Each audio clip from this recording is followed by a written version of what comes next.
Hi, my name's Elise. I am not a vlogger, so excuse my amateur attempts with this filming.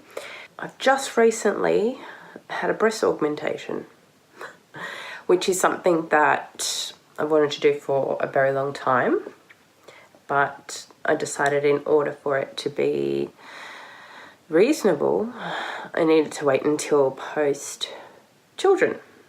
So I've got all that out of the way. I'm done with the children, and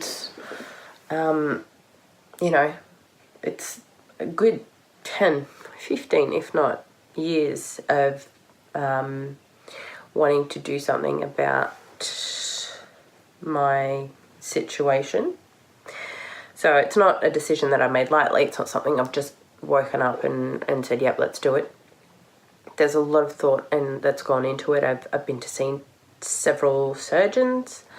I ended up choosing Dr. Tavakoli in Sydney, who's amazing. His results were one reason I'd chosen to go with him. There weren't ever, I think, any boob jobs he'd done which I wasn't impressed with. It just felt right during consult, and I think that's one thing that's really, really, really important for you to do prior to committing, is make sure that it's not a cheap experience. Obviously, if you have to pay for consultations, which you do, in the long term it's going to be something that you benefit from, knowing that you've chosen the right surgeon also. I was compelled to do this vlog because I feel that there is no documentation of what experience I've been going through over the last 3 weeks. I've had a lot of support from private forums. God bless all you ladies I've been chatting with who have been keeping me level-headed with the roller coaster of emotions I've been experiencing over the last 3 weeks. And shout out to Dr. Tavakoli's team too, who have also been putting up with my random emails because I just wasn't prepared for the way I was going to be feeling. And from what I've been through as far as footage online, I haven't been able to find anyone with a documentation of this sort. So that's why I was so compelled to do this. I think it's really important that it needs to be spoken about. I've spoken with ladies all over the world who have had similar experiences. Some ladies have been suggested to seek professional advice prior to going into surgery, whom were offended by that. And now, for me being at the stage where I am and going through what I've been going through over the last few weeks, I can totally appreciate why a surgeon would suggest that, because it's cray what's going on inside my head, or what has been going on inside my head for the last few weeks. I was so sure that this was what I wanted to do. Post breastfeeding, you're never the same. Post babies, you're never the same, and there's no regret about that. I have so much more respect for my body as a woman at the capabilities of creating life. There's nothing that compares. But then, you finish breastfeeding, the kids start to get older, and you're just left with the reminder. And again, there's nothing wrong with that either. But for me personally, this is, as I said, something that I decided that I'd wanted to do a long time ago. So, I don't think there's anything, having surgery isn't for everyone, but I don't think there's necessarily anything wrong with wanting to feel feminine again and womanly. Post breastfeeding, I kind of felt like a pubescent boy. As I always had breasts growing up, and then sort of lost a bit of weight, and so my weight fluctuated, as did the size of my breasts. And then, I would say it's been pretty consistent over the last 5 to 7 years. And that's even post babies. I managed to get to my pre-baby weight. So, I was content with where my body was at stability-wise, and decided to go ahead with it. And it was so exciting with the lead up. But from the consultation where Dr. Tavakoli had suggested 2 different sizes for me, and you try them on, and it's just you feel ridiculous. Well, with the larger size implants, I was suggested between 390 and 440, and I'd made it clear that I was aware that even though I wanted a mini boob job, I wasn't going to be able to have that done without a lift. And I wasn't quite prepared for dealing with those scars at this point in my life. So with the Orgo, we've decided to do the implant-assisted lift, which is exactly that. It's essentially just an implant used to restore the loss of volume, which in turn gives you a lift. And boobs, which is the whole point of the procedure. In the consultation, I tried on these sizes and I was just like, oh my God, they are ridiculous. Like, you feel like you're almost going to fall over in them. But I was aware that I would have to go slightly larger than I had wanted in implant size in order to compensate for the loss of volume post breastfeeding 2 children. I had so many people, family, friends who said, you don't need to do it, and that's why I say it's not for everyone. Not everybody feels the need to go ahead with it. Not everybody wants to do it. But for me, as I said, this is something I had committed to mentally years and years ago. So, it was just it was so exciting. And once your date's booked, and then you start to pay, and then you pay for everything. And it starts to hit home a little bit more. And then, day of surgery, I was pretty relaxed. Just excited about doing everything. I narrowed down from about 500 photographs to 1, which I showed the doctor in the markup room so that there was no confusion as to what sort of look I liked. It was a moderate profile. I didn't want massive projection, and that was one thing that I made really clear, and also said, please be considerate conservative about size.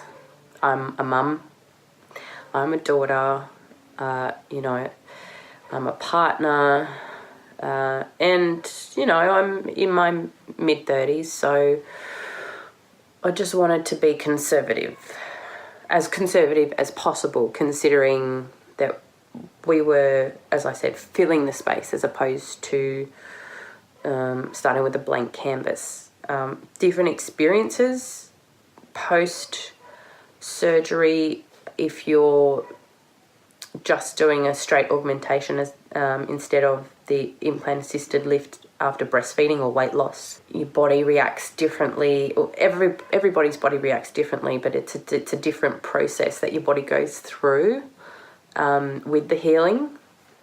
And the fact that I've already had the skin has stretched, so I don't have to worry about stretch marks. I would imagine it would be a different sensation because I've had the elasticity is, been tested over time.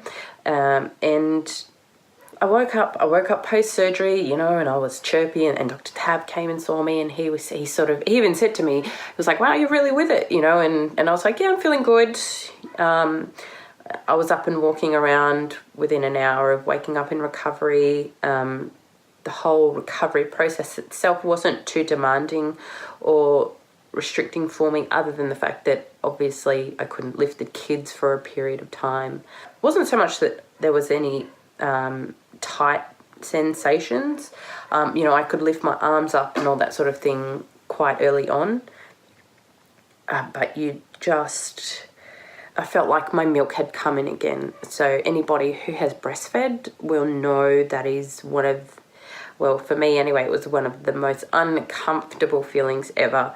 Your boobs just balloon up and they feel rock hard. The only difference is the consistency of your breasts when you're producing milk is completely inconsistent, and they sort of go here and there and up and round and then there's no, as I said, consistency is the best word I can use to describe it.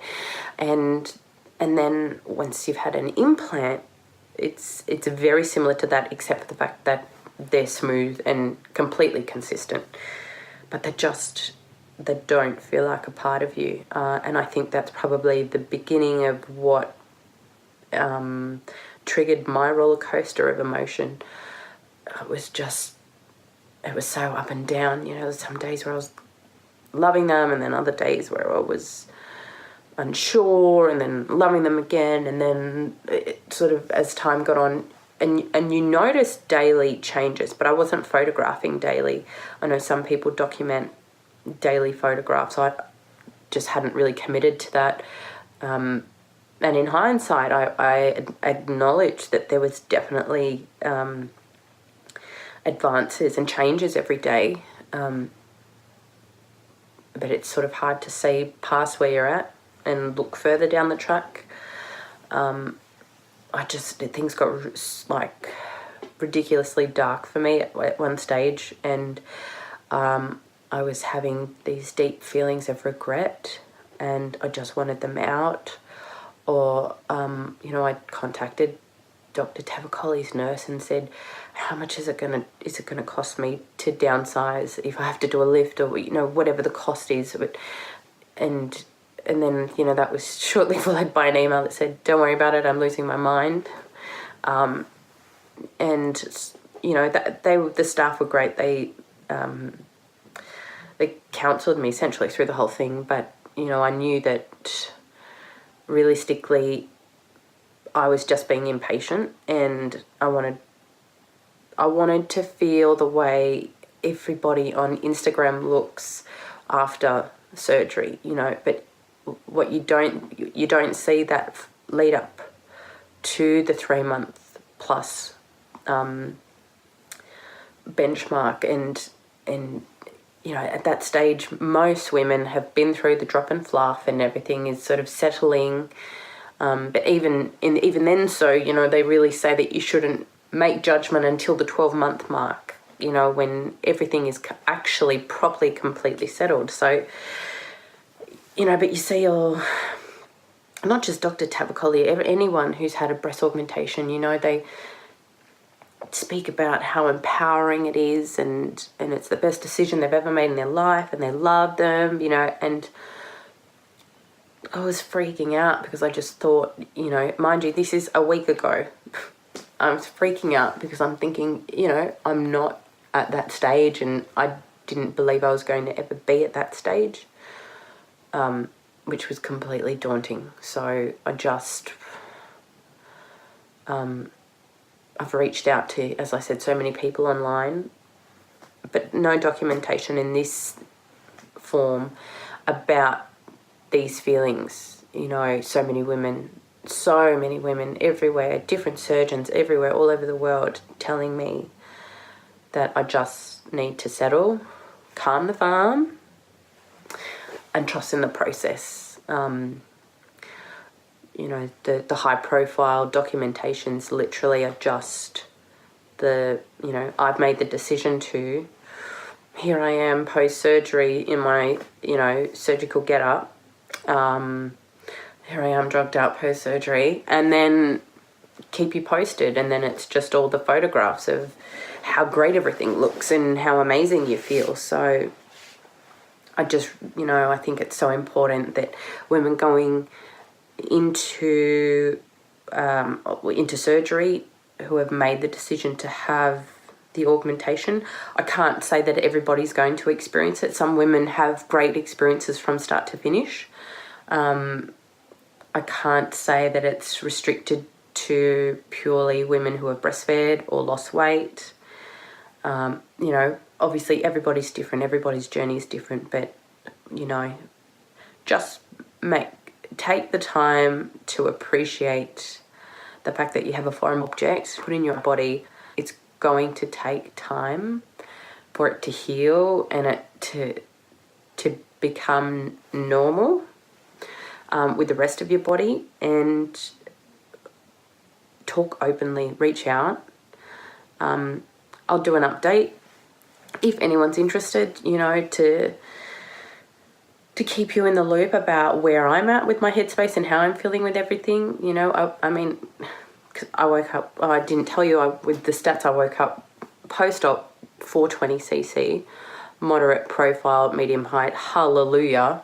And, but I was freaking out about the number, and it's just, that's another thing. It's just so hard to not get caught up on the number of cc's.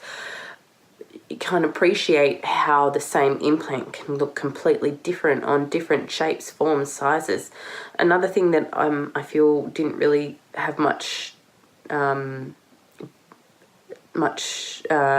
on was the actual cc measurement, the cubic centimeters. How do you not get caught up in a number when you don't understand it? You know, now I know in hindsight, I'm saying, oh my God, 420 is massive, but realistically 390 is literally, it's the same measurement as milliliters. So you think about the measurement in a Coke can. 375 is a Coke can, or any can.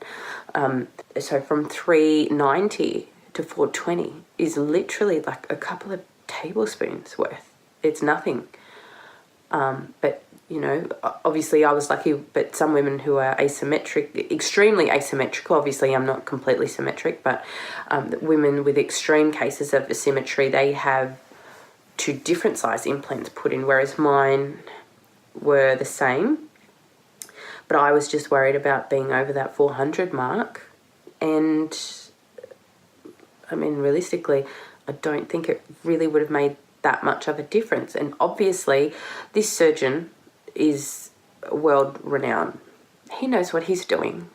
Yeah, he's not going to make me look stupid because I'm a patient of his, and essentially at the end of the day, I'm wearing his name on my chest.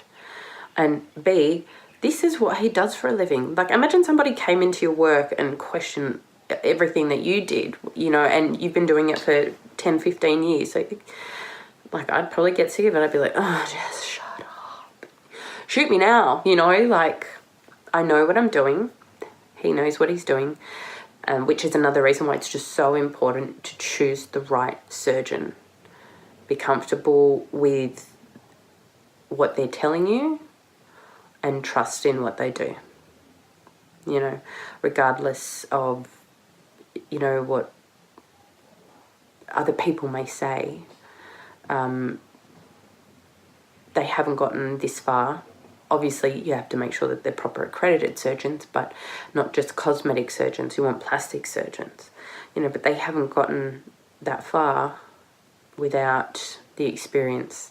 So it's just a matter of finding who's going to do the job right for you and guide you through that journey in the right process. So, yeah, I'll keep you updated, guys. Again, I just, you know, prepare yourself if you're having breast augmentation. That's all I can say. Just try to prepare yourself mentally and get yourself in a good headspace, because you could possibly be like myself and some of the many other women I've spoken to with this roller coaster of emotions and just not be prepared for it, even if it's something you've committed to doing years in advance. So good luck with your journeys, and hopefully this touches base and you know, I can reach out to a few other people and just let them know that you're not alone, and yeah, keep you updated on how I'm going in the next few weeks.